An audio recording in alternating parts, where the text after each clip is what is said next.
News.com. I am Alfred Ocansey. Tonight, government makes moves to initiate processes for the legalization of the use of motorcycles for commercial transport services, popularly known as Okada. Are all the stakeholders aligned on this? And how about the concerns of safety?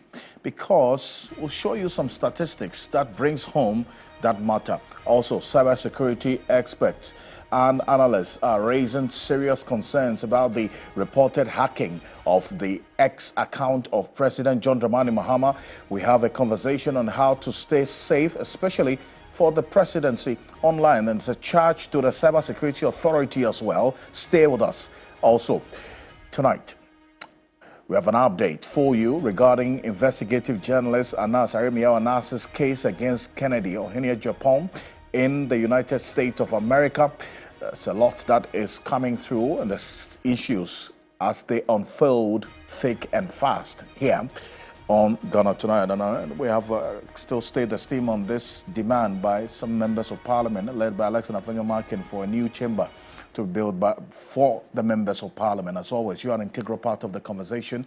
Let's hear from you. The hashtag we're using is Ghana Tonight on Facebook and on X. Let's get talking.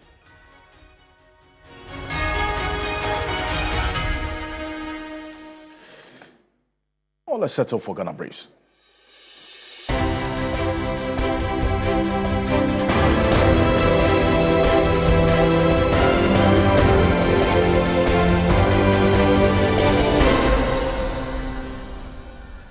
Parliament has commenced debate on the 2025 budget statement that was delivered to the House by the Finance Minister on March 11th. While the minority MPs say the budget lacks credibility as it does not seem to address job creation and growth, the majority MPs argued that it is a people-centered budget. Our country has been messed, and we are doing a lot of work to bring this economy back on track. You don't generate growth when you are doing heavy lifting. You do that when you have reset the economy, then the economy will be on the path to growth. So wait until the following year, you will see when the resetting starts working, that the economy would overperform. In any case, when they believed in the economy, they budgeted for growth of 3.2%. That was the budget you brought here.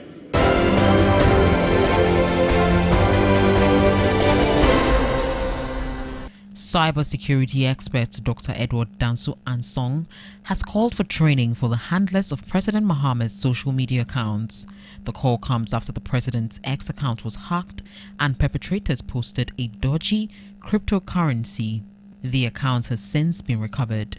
We need to know the device on which that particular attack was launched. It could either be a remote connection or maybe some other link that was shared that compromised that particular handheld device, and as a result of that has to be quarantined.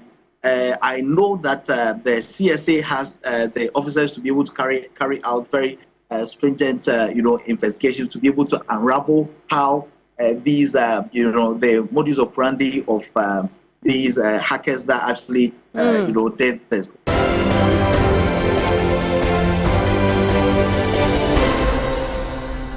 The Driver and Vehicle Licensing Authority, DVLA, will now be responsible for the collection and management of road tolls when they are reinstated later this year. This move follows discussions by state actors aimed at empowering state-owned enterprises to take charge of key aspects of the country's development. Discussions still ongoing with regards to road toll.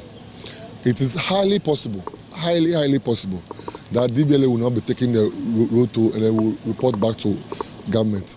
So, I mean, the structures are there. It's about blocking where the loopholes are to increase our revenue. Amendments are ongoing. Our issues will be laid very soon. At the right time, we'll hold the press and tell you what the issues are, what the processes are.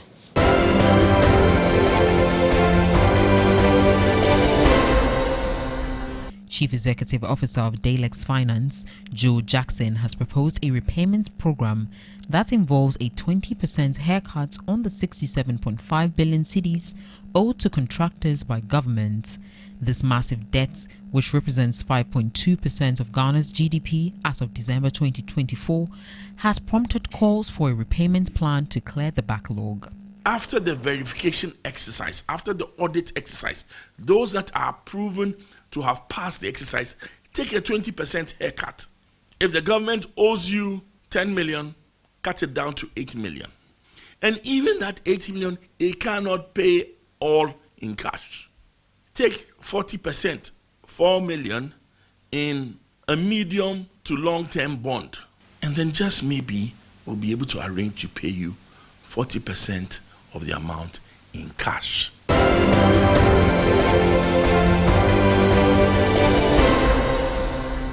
The Institute of Statistical, Social and Economic Research, ISE, has raised concerns over the government's allocation to the Women's Development Bank, arguing that the funds may be insufficient to make a meaningful impact.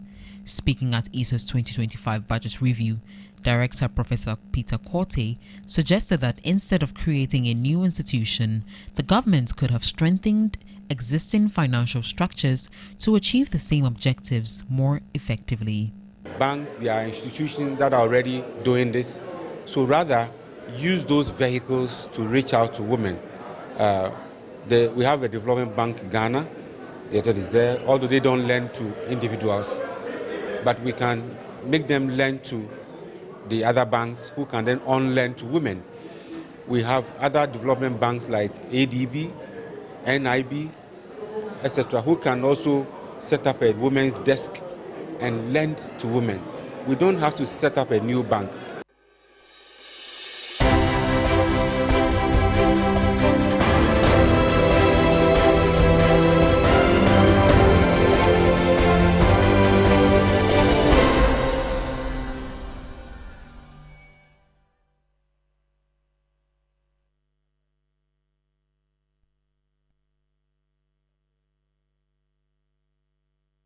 As more news on 3news.com. Make some time and visit 3news.com. This is Ghana Tonight.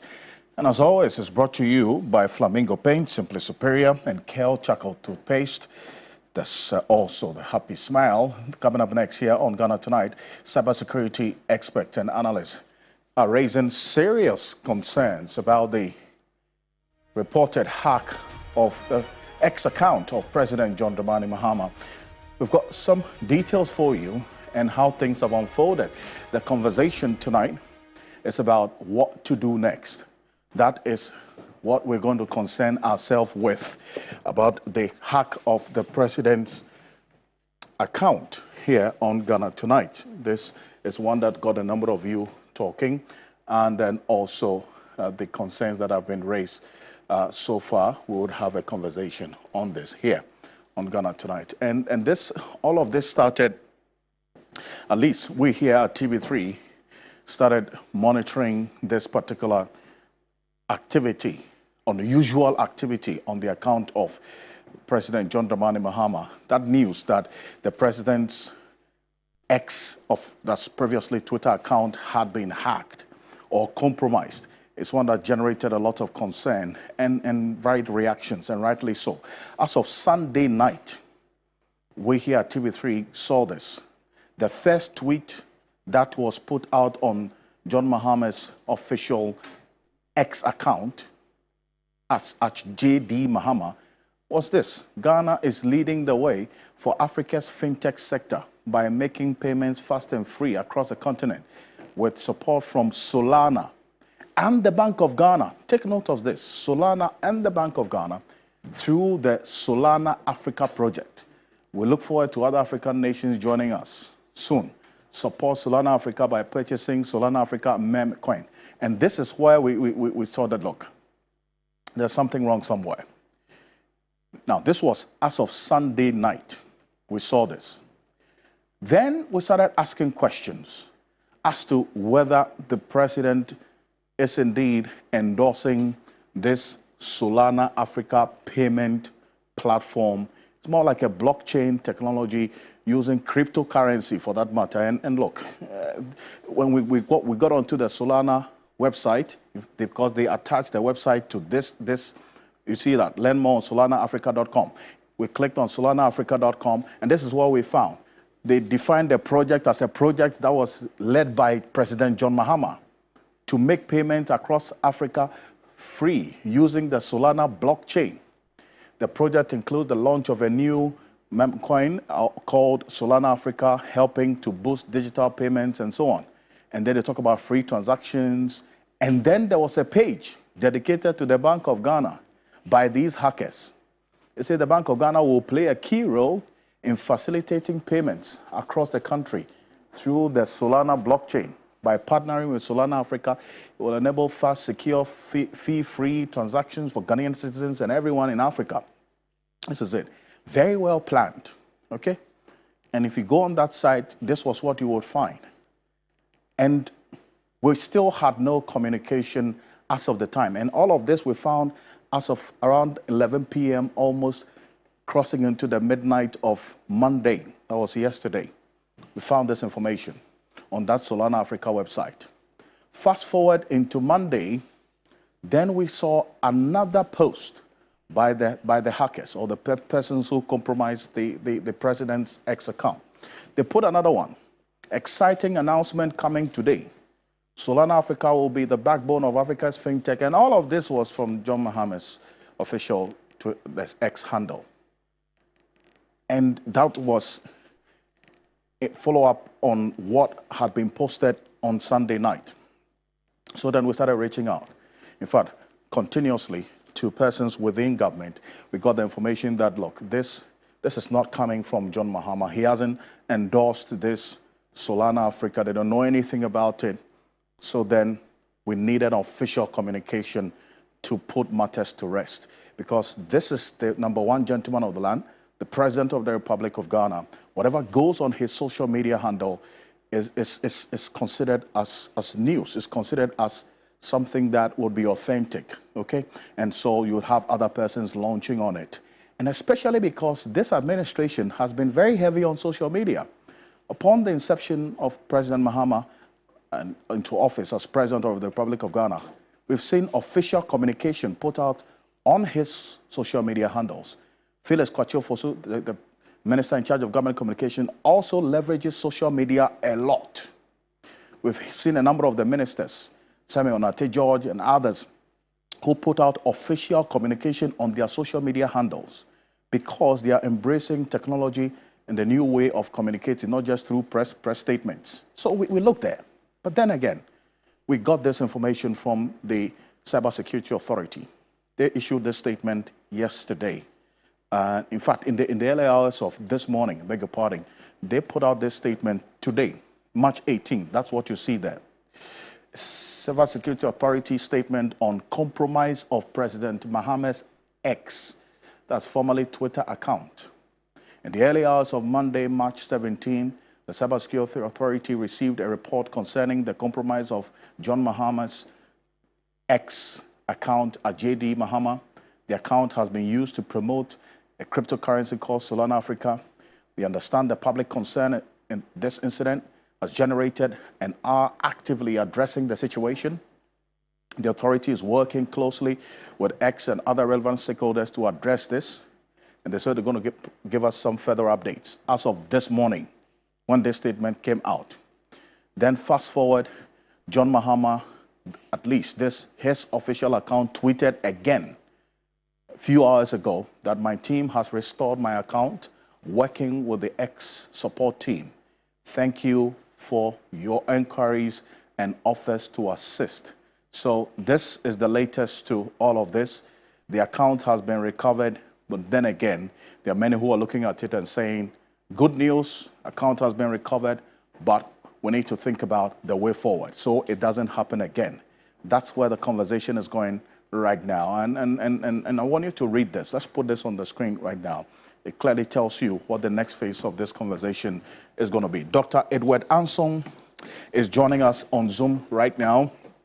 He is a senior lecturer at the University of Ghana, head of Cybersecurity Lab at the Department of Computer Science at the University of Ghana, Legon. Dr. Edward Anson, appreciate your time. Thank you for joining us here on Ghana Tonight. And I took time to run through at least what we monitored from late hours of Sunday into this morning, and then the latest we have. The account has been recovered, but then again, looking at the sequence of events, does this raise some concerns for you? Thank you very much for the question. In actual fact, this particular incident, not something that is actually occurring in isolation. There has been a number of such notable incidents where a typical account takeover. This type of attack is what we call as account takeover, and it's usually targeted at people with high followers, people who are influential. For instance, in the year 2020, I think, Barack Obama, Elon Musk, Joe Biden, Bill Gates all suffered a similar fate on their Twitter or X accounts, and this has not actually stopped, and it keeps reoccurring, even though more stringent measures have been used to be able to ensure that such kinds of hacks do not occur. But yes, sometimes as a result of, as it were, people not being extra vigilant, and then probably using the same device to be checking on other, social media accounts and performing other activities and so on and so forth, all could lead to such a situation where, such account takeovers could happen. But Dr. Ansong, if you could also just sit up a bit for me. You said that this is not a case in isolation. You referenced other world leaders and also influential persons who have also suffered this kind of a hack or a compromise of their social media accounts. But the concern here is that, let's bring it home. This is the President of the Republic of Ghana who values communication through social media. And by extension, his government, we've seen elements within his administration also leverage social media as a means of communicating to the Ghanaian people, apart from the traditional medium of communication as well, television, radio.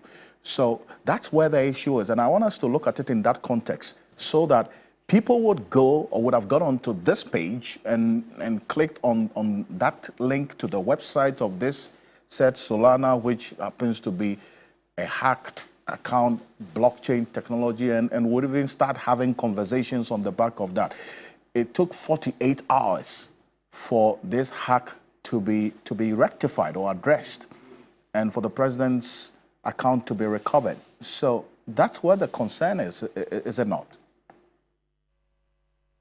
This keeps all of us worried, because if the first gentleman of the land could suffer such a fate, then that alone should tell you how serious this particular incident is, because for the president of the land, the first gentleman of the land, it is expected that much more safer and secure channel will be used in, sharing some of these kinds of content and information.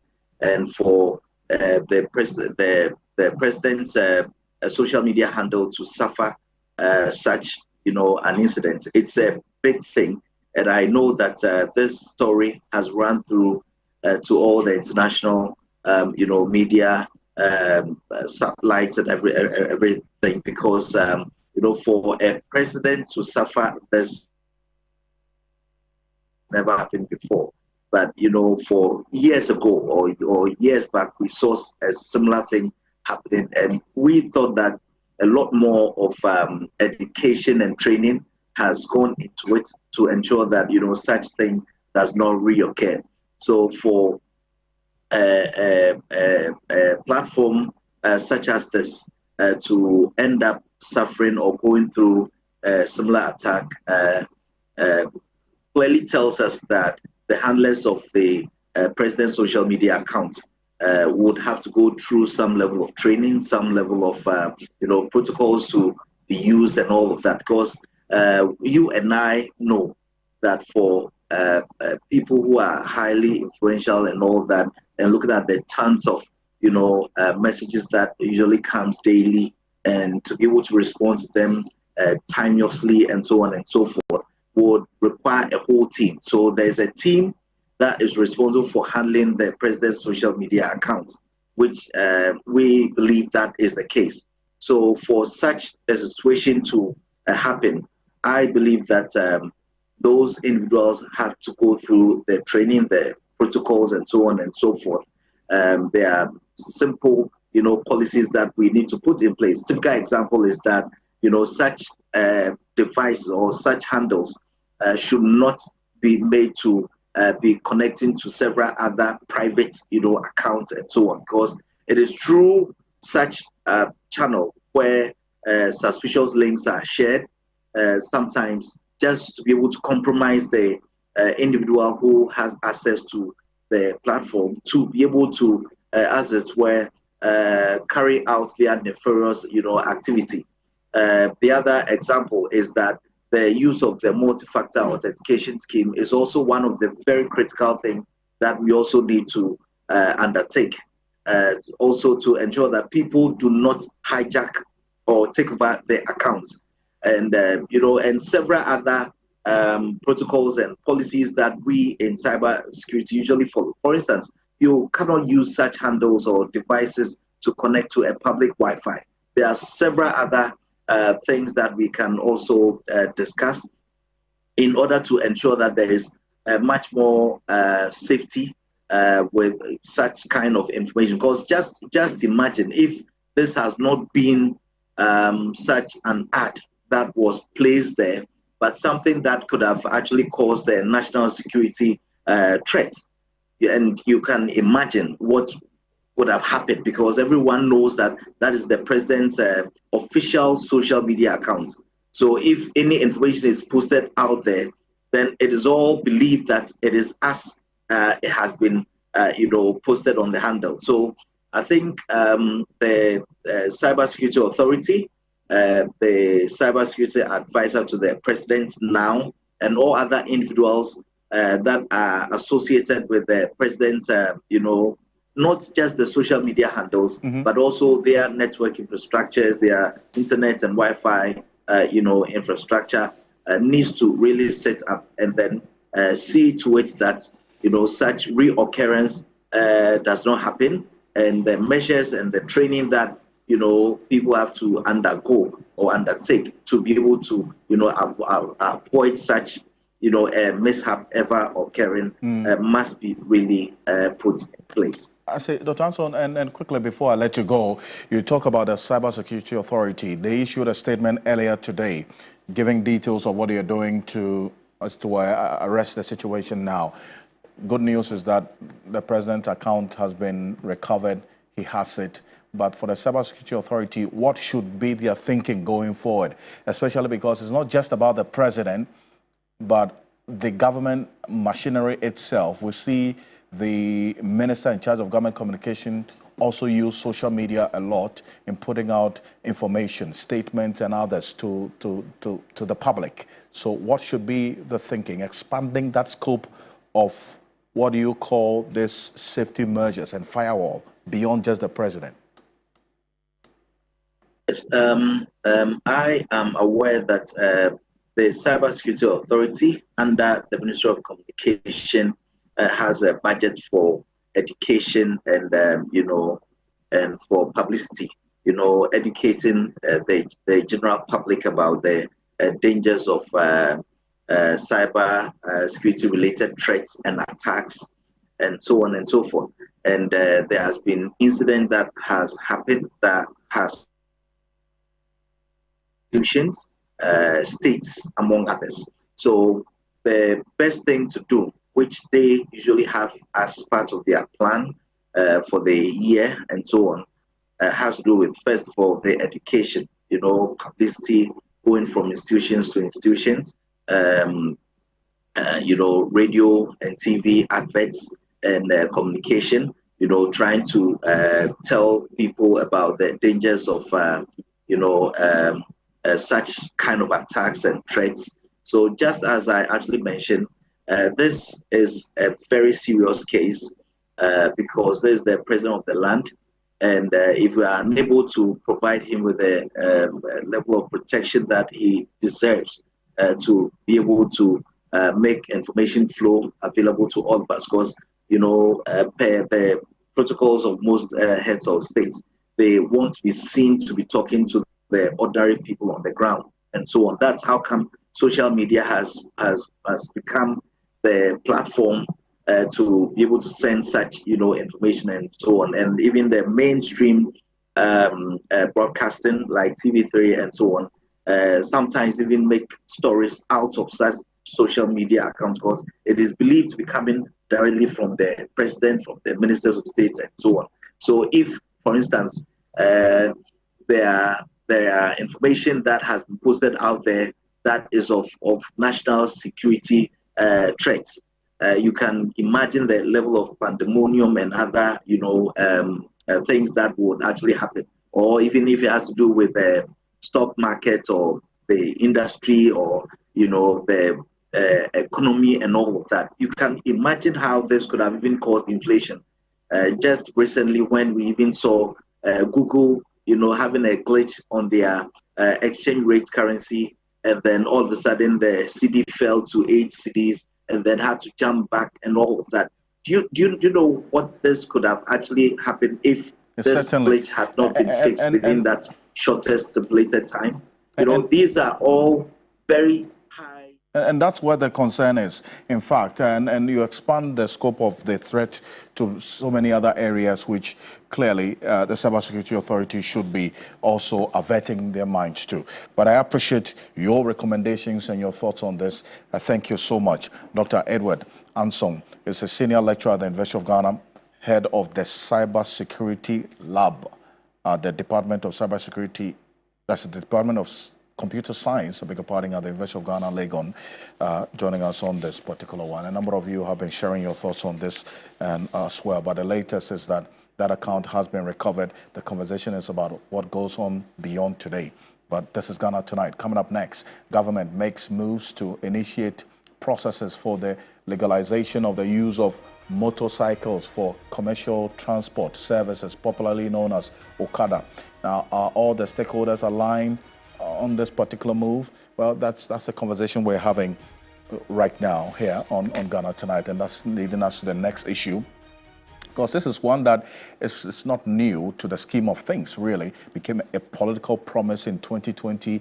The NDC retained their position on that in 2024, that they were going to legalize the use of motorcycles as means of commercial transport. We'll look at what the law says and the path that they are taking. But the Ministry of Transport has appointed a 13-member interagency committee to review aspects of the Road Traffic Regulation 2012 LI 2180 that prohibit the use of motorcycles, commonly known as Okada, for commercial purposes. According to the Transport Minister, Joseph Bukari Nikpe, the committee has been given 3 weeks to complete its work. Take a look. The committee is made up of key institutional law enforcement representatives. We are a 13-member committee. The committee's task will be to engage through discussions, data gathering, and analyzing best practices to ensure amendments to the road traffic regulations address safety concerns whilst promoting economic benefits. It is crucial that we hear the voices of those who operate commercial motorcycles and tricycles, and those who rely on these services on a daily basis. Therefore, stakeholder consultations will be undertaken beyond the committee's work to elicit grassroots information to shape this regulation. So that's the minister there. But what is the position of the law currently, the current legal regime? What does it say about the use of motorcycles for commercial transport? This is it, and follow me closely. Regulation 128 of the Road Traffic Regulations 2012 LI 2180, prohibition of the use of motorcycle or tricycle for commercial purpose. Now, the licensing authority shall not register a motorcycle or tricycle to carry a fare-paying passenger. That's what the law says, but is that the reality? No. I mean, look, we're seeing a lot of tricycles, call them pragia, and motorcycles, Okada, being used for this purpose that the law says that they should not be used for. 2, a person shall not use or permit a motorcycle or tricycle over what which that person exercises control to be used for commercial purposes, except for courier and delivery services. That's just the only means that they're supposed to be using it for, delivery services. 3, a person shall not ride on a motorcycle or tricycle as a fare-paying passenger. So it is the responsibility of both the rider of the motorbike not to use it for commercial purposes, and also the passenger not to patronize the Okada or the Pragya. But look, that's not the reality that we have right now. A person who contravenes sub-regulation 1 and 2 or 3 commits an offense and is liable on summary conviction to 1 or not more than 25 penalty units, or to a term of imprisonment of not more than 30 days, or to both. That is the punishment. But what is the status of the implementation of this particular law? That is the conversation that we're having right now here on Ghana Tonight. But if you look at the scheme of things as well, I want to tell you why this is of concern to some stakeholders, because the statistics when it comes to road crashes really doesn't favor this whole conversation about, legalizing Okada. This is it. This is coming from the Council for Scientific and Industrial Research, CSIR, and we're going to have a conversation on it, because what you are seeing is official data from the Building and Road Research Institute of the Council for Scientific and Industrial Research. They say that based on the percentage distribution of serious injuries by road user type as of 2023, we're using 2023 data, motorcycles contributed 22% of the serious injuries on our roads. Pedestrian knockdowns, 28%. Vehicle occupants, that is people in the vehicle who are involved in accidents, 49%. So take note of the motorcycles. For 22% of the serious injuries on our roads, motorcycles, we have it in there. Now take a look at this. In terms of the serious injuries by a road user type, between 2019 and 2023, motorcycles are in there as the 3rd highest contributor of serious injuries. Also, when it comes to the percentage distribution of deaths by road user type, as of 2023, because we don't have the full data for 2024, we're waiting for the National Road Safety Authority to give us the data.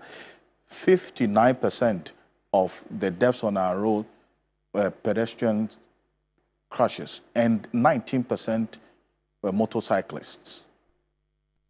And that's the data as we have also 2023. These are the high-risk intersections based on evening crashes. And areas we see, such as Neoplan Station, La Paz intersection, Abekan Junction, Kwashima intersection, Hansonic, all these areas, North Jowulu, Okonglo intersection, UPSA Junction.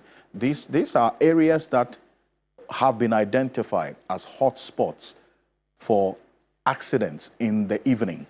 And the people who use these roads, you can relate much better to it as well. And so it tells a story as to what has to be done going forward.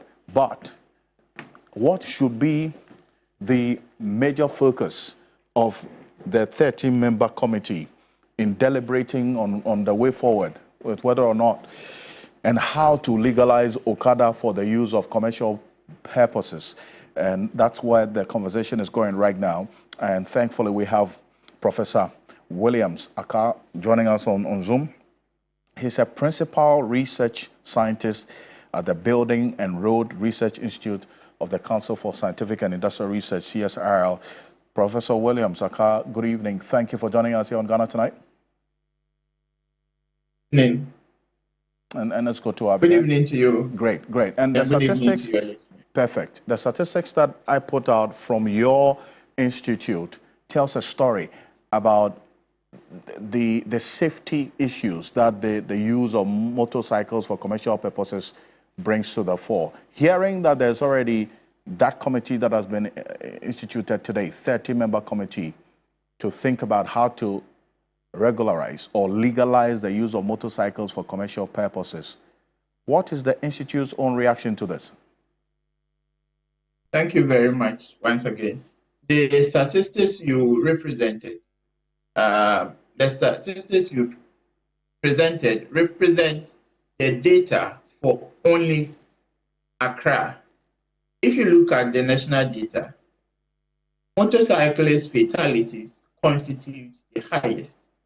Now they constitute about 1/3 of all road traffic fatalities in the country.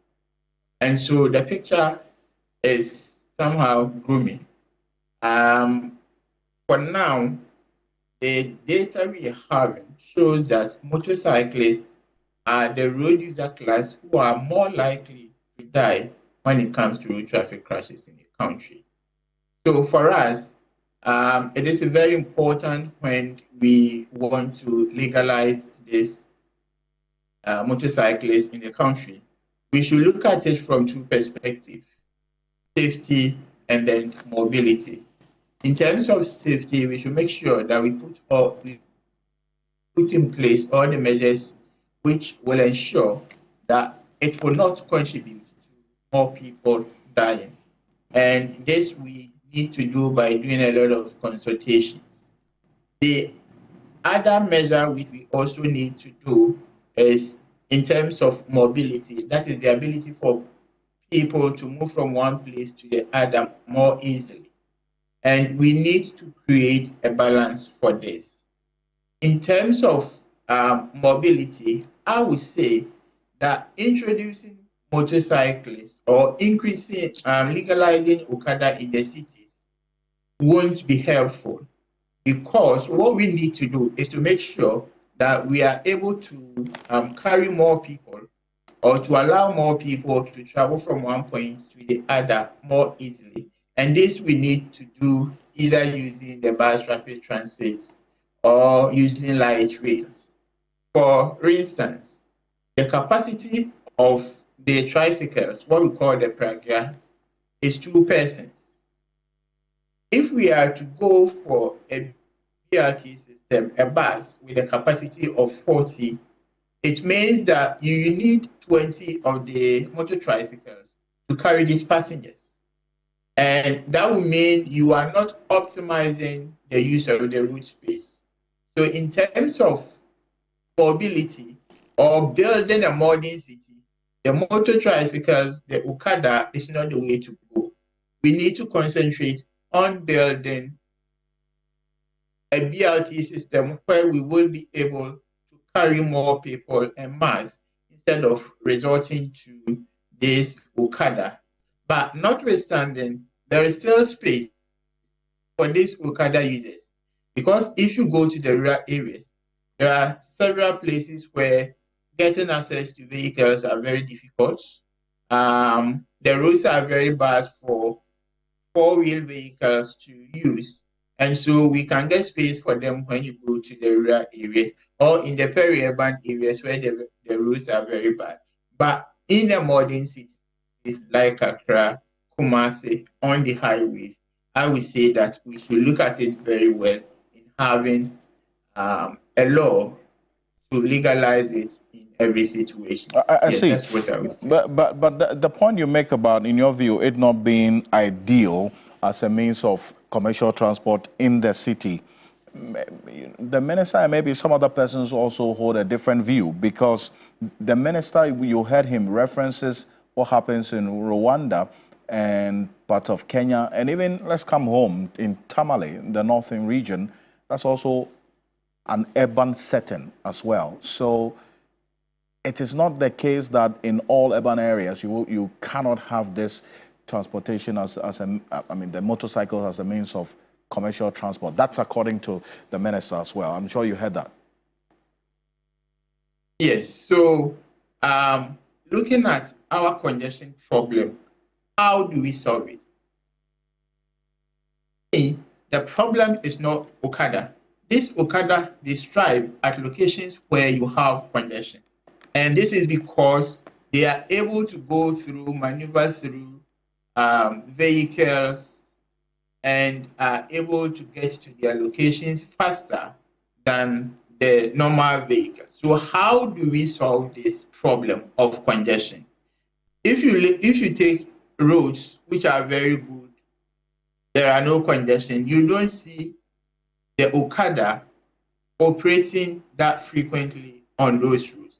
So first, we need to solve the issue of congestion. And I'm saying that to build any modern city, we don't need to rely on this.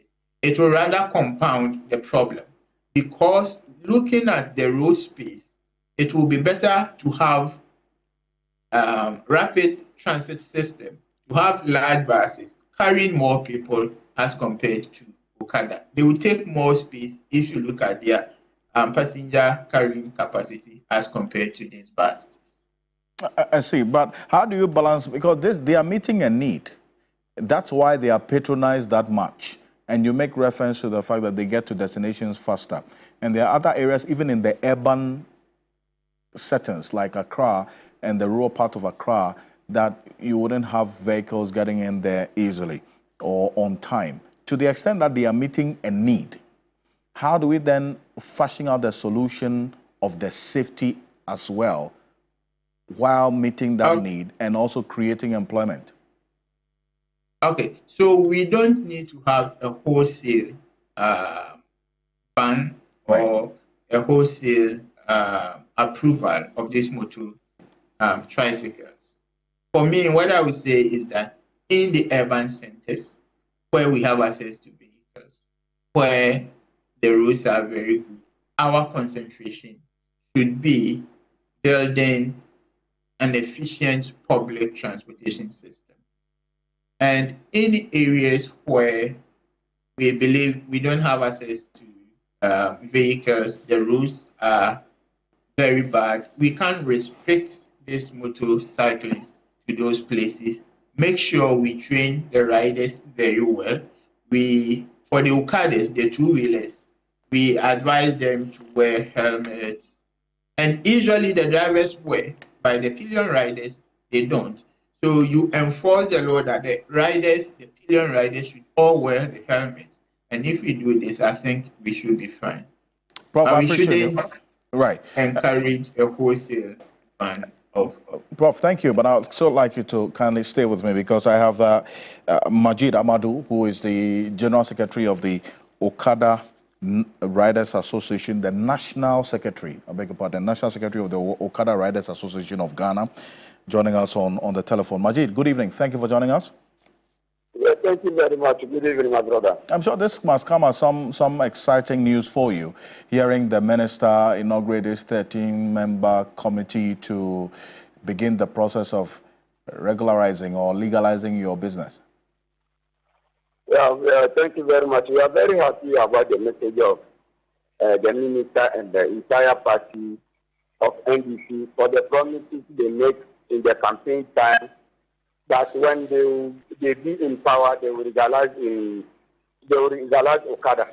But unfortunately, when they came to power, the National Motor Riders Association, they did not meet any member of our association.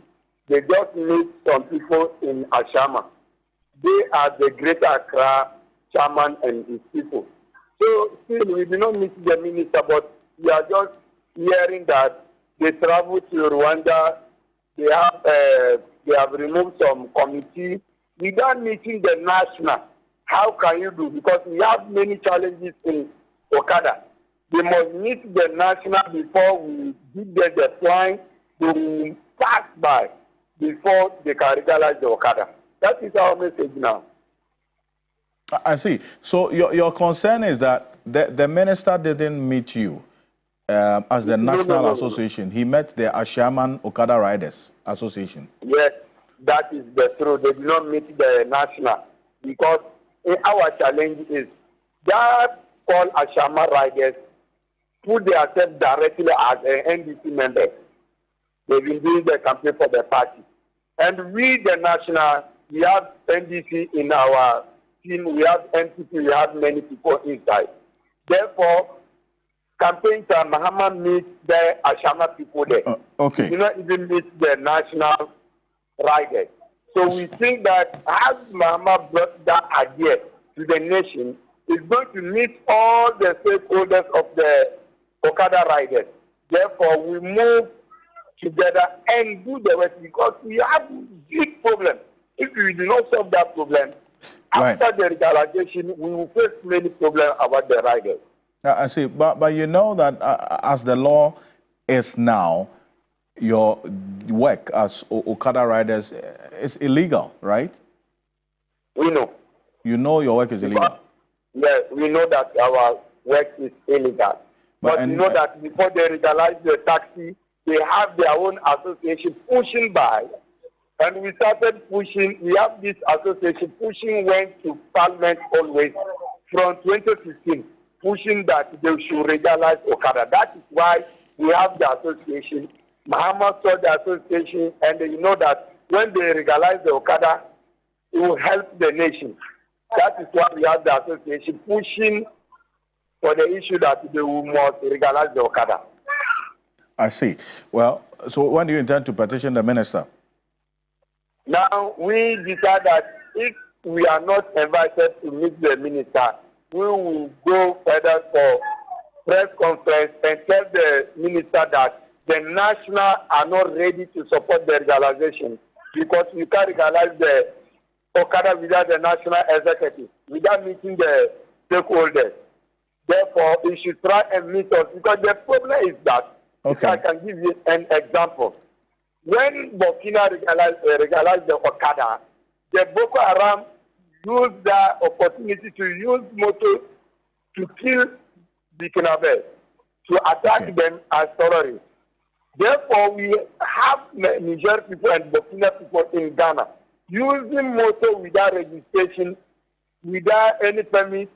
So therefore, we are afraid if they are not out of the system, when the Okada is legalized, they will pass by them and do bad things in our nation. As we are in peaceful nation. Right. That is our challenge. Thank you. Majid Amadou is the National Secretary of the National Motor Riders Association. They say they have not been consulted, so they will not support this whole plan to legalize their illegality because they have not been consulted. Also to you, Professor Aka Williams, I thank you so much for joining us on Zoom on this matter. He's a principal research scientist, Building and Road Research Institute of the Council for Scientific and Industrial Research, CSIRL. When we're back after this quick break on Ghana Tonight, we have an update for you regarding investigative journalist Anas's case against the former Asin Central MP Kennedy Agyapong in the United States of America. There's some details trickling in. Stay with us. We're back shortly.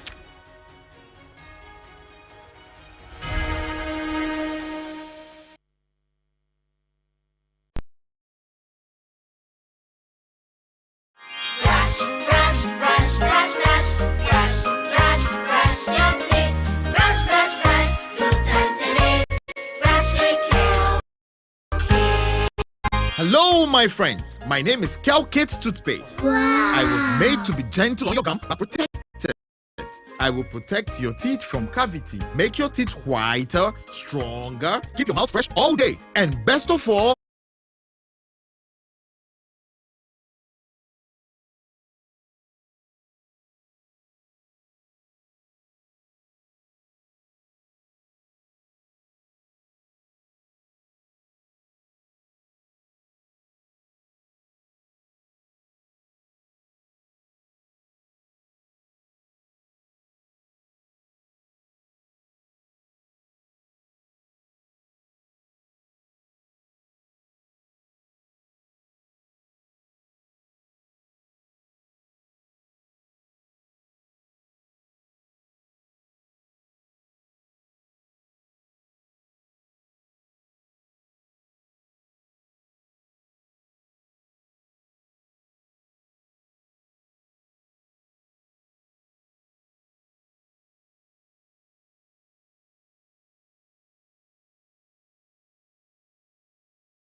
Coming up next here on Ghana Tonight, as I indicated to you, we've been following a case of involving Anas Army and also the former Assistant Central Member of Parliament, Kennedy Agyapong. And as always, let me remind you that this is one that we've been keeping close tabs on, and some information that we're getting on this matter coming in thick and fast. Now, a United States court has awarded investigative journalist Anas $18 million in his defamation suit against former Assistant Central Member of Parliament Kennedy Agyapong, following the Supreme Court of Ghana's ruling dismissing the defamation suit against Kennedy Agyapong. Anas decided now to file another suit, this time in the Essex County Superior Court in the United States of America. His defamation suit, however, was based on comments made by the former MP during an interview on September 7, 2021 on the Daddy Fred Show, an online program broadcast in the Twi language and hosted by Frederick Asamoah, a US-based Ghanaian. And that's Anas Armia. That's the one you see on the screen now, on his way to the court. Now, according to the court documents, Anas complained that Kennedy Agyapong referred to him as a, quote, criminal, unquote, and a, quote, thief, unquote, behind the murder of investigative journalist Ahmed Swale, and that Anas was responsible for the death of multiple Chinese nationals in Ghana, which he, Kennedy Agyapong, claimed to have already proven in court with video evidence, unquote. In his defense, however, Kennedy Agyapong argued that the statements were made in the context of a heated political feud and were not meant to be taken literally. In a turn of events, the court awarded the investigative journalist $18 million in damages. That is what is the latest development right now. And these videos that we're showing you were released by Nasser Armia, in fact, his associates and persons close to him earlier today. So we have a video for you. Beyond what you're seeing right now with Anas Armia making his way to the courts, that's him there making his way to the courts. But this other video, which was also put out, gives further detail. I want to take a look at this. And your note has been marked as C3, and it says, Judge, in our initial finding, we awarded $18 million and a breakdown, presuming $5 million, actual $5 million, and punitive $8 million.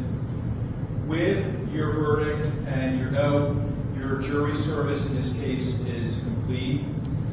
I truly have enjoyed working with you. You've been an attentive jury. Thank you so much for your service. You are discharged. Judge, the defendant would like to thank the jury for their service. Get out while you can. Thank you so much. Everyone appreciates your service. This is the courtroom. And let's stay the video, because Kennedy Agyapong himself was in court as well. That's the man, Kennedy Agyapong, you see on the far end of this video in white and blue shirt on the far end.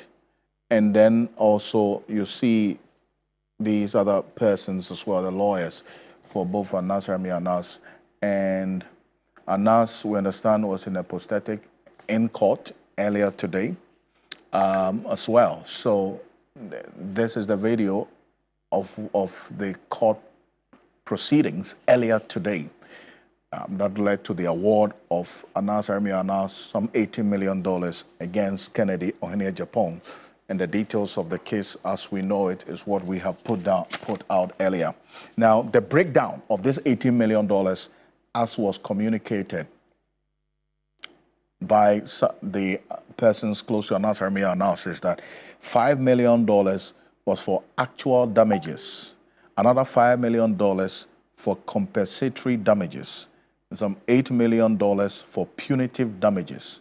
So this is what makes up the $80 million in total. $5 million actual damages, $5 million compensatory damages, and another $8 million for punitive damages. That is what makes up this $18 million as we have it right now. And what you're seeing on the screen is what happened earlier today. Now, subsequent to this video, to what we are seeing right now and the proceedings in court and the breakdown I've just given to you, we've also received communication to the effect that Kennedy Agyapong is asking for a reduction of this $18 million. And this is a statement attributed to him. And we're going to put it on the screen right now. And all part of the court processes earlier today. And in furthermore of my oral motion, I beg your pardon, on Thursday, defense requests that the court grant a remittiture in this matter as to the jury's verdict in the amount of $18 million. It continues. The amount is clearly excessive and shocks the judicial conscience in light of the proof presented and the improper statements of the plaintiff's counsel in summation and the general tenor of his closing and trial in general, essentially saying that this amount is too much. And so there has to be a second look taken at that $18 million. And that's what you see there. In fact, the details of this, plus more pictures and videos from the courts, you would find on 3news.com and TV3 Ghana on Facebook. So please make some time and go there. But this is one that we are keeping a close eye on, and we'll be updating you as and when we get some more information. But I want to say thank you so much for joining us here on Ghana Tonight. There's more news on 3news.com. Join the New Day team tomorrow morning at 6 a.m. on the Sunrise 3 FM 92.7 team tomorrow morning at 6 a.m. as well. As always, Ghana Tonight is brought to you by Flamingo Paint, Simply Superior, and Kale Charcoal Toothpaste. Happy Smile. On behalf of the rest of the team, thank you so much for staying with us. And I was clothed this evening by Kogra Clothing. I'm Alfred Ocansey. Have a good night. Ghana Tonight is brought to you by Flamingo Paint. Superior durability, superior hiding, superior coverage, simply superior.